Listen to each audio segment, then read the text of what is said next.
Eh les gars, les carottes sont cuites pour le président Tebboune en Mauritanie. Toutes les manœuvres magouillées par ses services pendant des années pour l'éloigner du Maroc sont tombées à l'eau. Nos voisins de l'Est ont tout essayé pour vassaliser notre voisin du Sud à l'image du pays de Kais Saïd. Rien n'y a fait. Walou, Makache.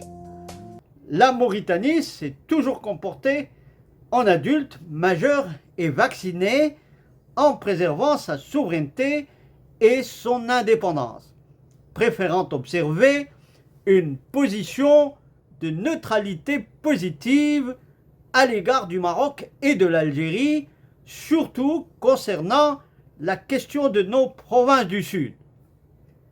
Mais la Mauritanie a fini par craquer en se révoltant et en rejetant la pression excessive exercée par les autorités algériennes, surtout depuis l'annonce par le roi du Maroc de la très sérieuse initiative royale atlantique, une initiative réaliste qui met à mal les promesses illusoires d'investissement et de développement d'Almoradia.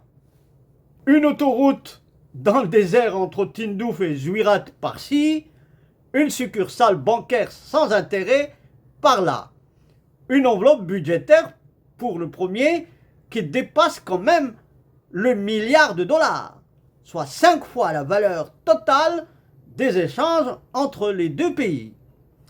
Mais visiblement, très en deçà des besoins vitaux de notre voisin du Sud, lequel évidemment a fini par choisir le camp de la raison, celui de l'axe dit Sahel-Rabat-Abu Dhabi. Initiative stratégique royale atlantique oblige, mais surtout méga projet émirati et des milliards de dollars à la clé. Nos voisins de l'Est pourront donc repasser